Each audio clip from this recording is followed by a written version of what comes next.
أعوذ بالله من الشيطان الرجيم. بسم الله الرحمن الرحيم،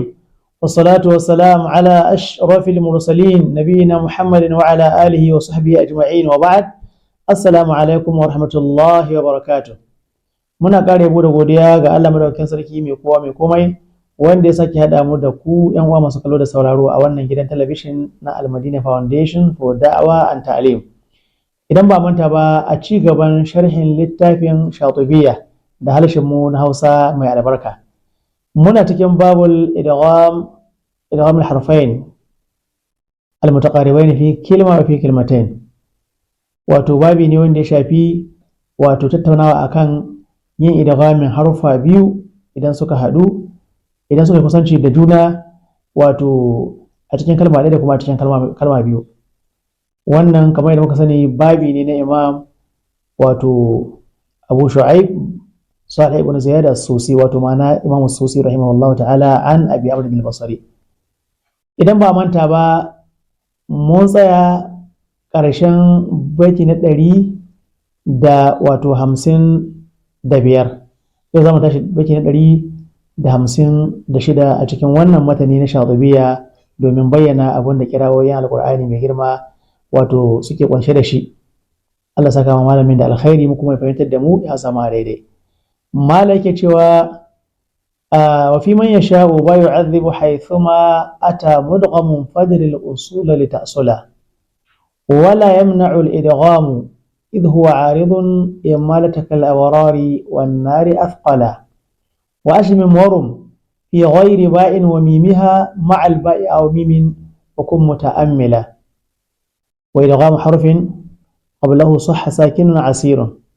وإدغام حرف قبله صح ساكن عسير وبالإخفاء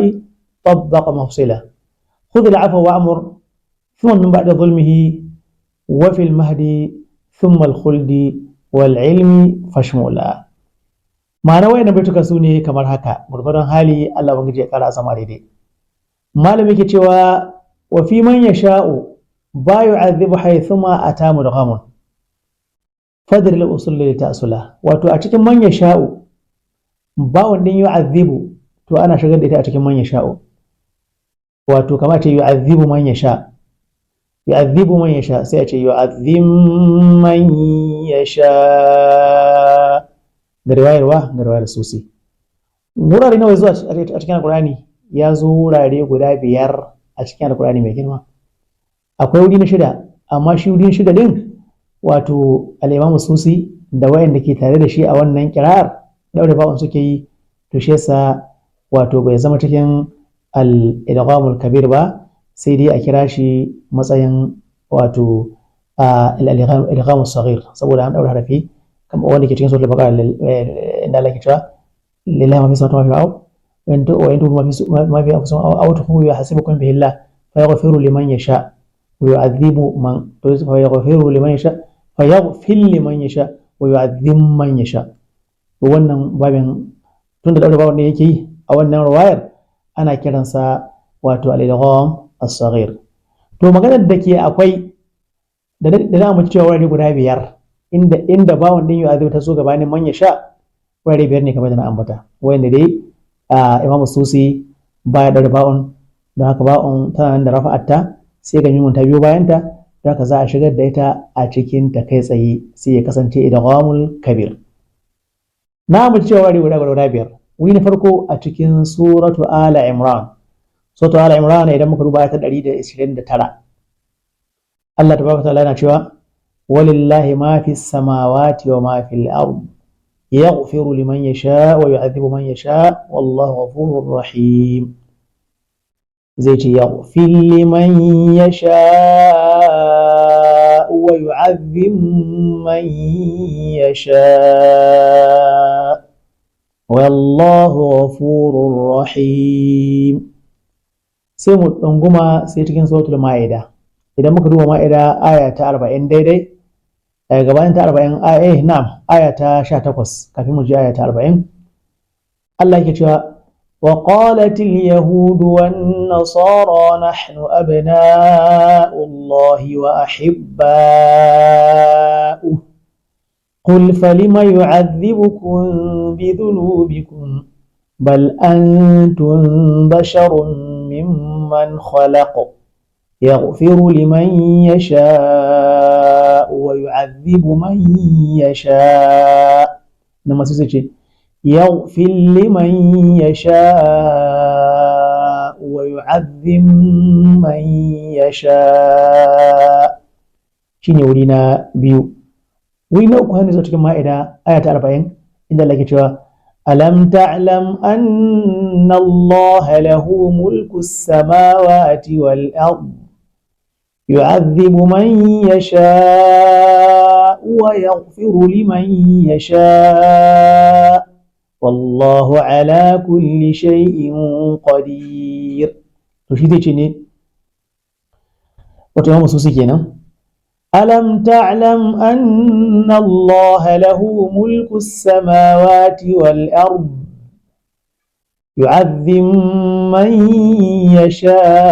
يشاء ويغفر لمن يشاء والله على كل شيء قدير. ولنا هدو أتكين سورة العنكبوت inda Allah ke cewa wato wa yarhamu man yasha wa ilayhi yu'adhibu man yasha wa yarhamu man yasha wa ilayhi tuqlabun. Shauji ma zai irin wannan. Sai wuri na biyar a cikin suratul fatih inda Allah ke cewa walillahi mulku samawati wal ard yaghfiru liman yasha wa yu'adhibu man yasha. Yace yaghfir liman yasha wa yu'adhib man yasha wa kana Allahu ghafurur rahima. To wayannan wuraren guda biyar su ne wayanda in yu'adhibu yazo gabanin man yasha'u to za a yi idgamin ba wanda ta yu'adhibu a wurin wato man yasha'u a wurin wato man yasha. Kenan dole sai ba'un in ta zo sai ba'un din yu'adhibu in ta zo gabanin man yasha'u ake wato yin idgham. Idan ba'un ta zo gabanin mimu in ba irin wannan wato wurin ba kawai nusibu babun nan nusibu bi rahmatina ba irin wannan ba bawon ya zo gabanin abun nan bawon ya zo gabanin mimu to bawon zai zo zuwa gabanin mimu amma ba bawon din ya adibu ba. Misali inna allaha la yastahyi an yadriba mathalan yadriba ma ga ba'un ta zo gabanin mimu to amma a nan wurin ba a rawaito cewa wato su suna yin idgham ba. Dole sai ba'un din yu'adhibu idan ta zo gabanin wato man yasha. Ya kamata fahimci wannan. Allah tabaraka wa ta'ala ya kara wato ganar da mu. Shi ne ke cewa wa fi man yasha'u wa yu'adhibu haythu ma, a cikin man yasha'u ba'un din yu'adhibu haythu ma ata duk inda ta zo mudghamun to kawai abun yi mai idgami ce. Fadril usul, ya kai dalibin ilimi ka san wa'annan usul din, ma'ana ka san wa'annan ƙa'idodin da wa'annan bayanai li ta'sula saboda ka san asali kai ma din. Abun nan dalibai su dinka tunkaro ka domin neman ilimi da neman bayani akan wannan lamari. Ko malaman da sun ka girmama sun ka abun nan haɓaka gefen ilimi sun tsaya sun fahimci usul ne sannan sai zan furo na zuwa wuraren su domin karuwa da amfanuwa da ilimomin da duke ciki. To da haka shine ma'anar fadril usul li ta'sula. To kuma wannan bawon din yu'adhibu ta wurin man yasha'u bawon da mimun kenan su ne karshen haruffan nan 16 da Imam Shatibi ya ambata farkon babin ko kuma in ce ta san matsaki abun nan tsakiyar babin ko kuma in ce cikin babin inda ke cewa wato mahama ya kuna kalimatin fi mudghamun ko fa mudghamun awala kalimi baiti ba da ala wala shifa lam tadik nafsan bi harum da wadanin. To wayannan harufan to anan ne suka kare. To da yanzu sun kare shine sai malami ya cewa fadril usul. In haka ne kuwa matsa ka fahimci wayannan usul din ma'ana wayannan bayanai da wayannan kaidodi na idghamai harufan da ke haduwa da wasu ayi idghamin su li ta'sula saboda ka kasance tabbatacce mai cikakken ilimi wanda za a iya karuwa wato da iliminka. Kaga wannan ka'ida ce da ya kamata a ce an kiyaye. Yawwa kuma dama ya kamata a yi idgham dama ba'un da mimun ko mimun da ba'un ba don shi susi ya ɗauki huskar idghamul kabir ba ai da ci sukuni gare su sauran makanta ma zai suna yin idghamul saghir ai in ba wanda aka ruwaito cewa suna yin izhari ga wasu ware irin su ya bunayyaru kan ma'ana ba ya bunayyaru kabe ma'ana misali amma asul shine abin da ka fi saba ya bunayyaru kan ma'ana da masu ya bunayya da masu ya bunayyi ya bunayya wato hafsu ne mun sani da shu'ba sauran kuma su ce ya bunayyi. To daga nan malami rahimahullahu ta'ala ya ci gaba da baiti na gaba yake cewa wala yamna'ul idgham idh huwa 'aridun imalata kal abrari wan nari athqala wala yamna'ul idgham idh huwa 'aridun imalata kal abrari wan nari athqala. Ni wannan baitin ke nufi mala yake cewa wala yamna'ul idgham al imalata idgham bi hana imala idghami baya hana imala talaka bi talaka sai dai da gurgusa yanzu na inji malam Bahaushe saboda haka idghami baya hana imala idh huwa aridun saboda idghami ai in mun kula aridun ne ma'ana ya bijiro ma haruffa ne idan suka hadu suna da wasulla sai a daure daya a shigar da shi a cikin dayan kaga wannan yafi zama wato aridun idan muka duba ita imala tunda dama ita imala asali ce ga duk mai yinta duk wani wanda ke aka rubuto imala gare shi to asali ce gare shi duk wani wanda aka rubuto fatawa gare shi to fatawan asali ne gare shi don da ka rubuta taqlidi a wurin sa to taqlidi asali ne a wurin sa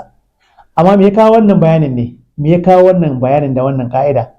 abin da ya kawo wannan bayanin da wannan ka'ida shine kada mutum ya yi tunanin cewa idan wato harafin da za a yi ma imala kasara ta sa za a yi masa imalat to sai ga bayansa an samu harafin da za a yi ma idgham ko kuma harafin da za a shigar da wannan harafin a cikinsa tana iya yiwuwa a ce wato imalar ba ta yiwuwa misali inna fi kalla inna kitabal abrari la kaga abrari rawan din nan kasara gare ta to kasar ce ma ta sa za a yi imala saboda ka'idar wa fi alifatin qabla darafin atat bi kasrin amiltu da hamidan wa taqbala ka basarihim wadari thumma al-himari ma himarika wal kuffar yake cewa waqta taslitan dula ka kisa sauran ka sani ma'ana idan ra'un ta zo da kasara bayan alifin to kai tsaye to da hamidan durin mawlid kisa'i da kuma abu awon al-basri kai tsaye suna imalan wannan alifin din saboda kasara to amma da aka samu kasara sai harafin da za a mai da gami ya biyo baya kaga za a rasa kasaran ne ai kaga in kace inna kitabal abarela to yanzu zaka yi da zaka ce abarela to idan kace abarela kaga kasarar ra'un din babu ta yanzu idan take to saboda an riga ra'un din da ke da kasarat an shigar da ita cikin lamun to ina mutum kasarat ubangidanta ma an wuce da shi balle ita lamun din ma da ke da wasalin abin nan rawun din da ke da kasarar an batar da ita cikin lamun to ba a samu harafin ba za a tsaya neman wasalin shi to sai kila hankali ya baka cewa a to tunda kuwa aka rasa kasarat to don haka babu imalan nan kenan tunda da an yi idgami to kasarar da ke sa a yi imalan nan babu ta to tunda babu ta kada a yi imala to shine ce maka a ina a kai kuwa ai ba zai yi ba ai talaka bi da talaka ai sai dai da gurgusa in zauna don haka imala ba ta idghami bai hana imala don haka wannan kasar ta imala wannan kasar ta'un da take sa a yi imala to ko da an yi idghami imalan nan sai ta fito karara kamar yadda ahlul ada suka ainihin wato samu wannan bayanin wasu suna ganin kama akwai wanda suka mai rawaito cewa babu din ai lokacin Imam Shatibi ya yi ishara zuwa ga wata magana ko ya kawo wata kaida mai karfi haka ko wani bayani mai nuna dai hujja to ya nuna akwai wanda suka rawaito sabanin haka nan amma zai yi anin jaye su ne da hujja maganar su wato gairar mu'tabara ba ainihin kusudarin dinta to shine ma'anar baitin da malami yake cewa wala yamna wal idghamu idh huwa aridun imalata idghami bi hana imala saboda shi bijiro waye kal abrari kama abrari kalla inna kitabal abari lafi illin kalla inna kitabal abari lafi illin ba za ka ce abrari la to sai ka hada su to haka nan wannari shi annari shine kama inda Allah tabaraka ta'ala ke cewa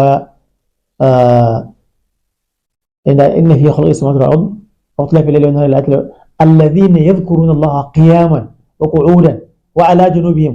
wa yatafakkaruna fi khalqis samawati wal ardi ربنا ما خلقت هذا باطلا سبحانك فقنا عذاب النار ربنا فقنا عذاب النار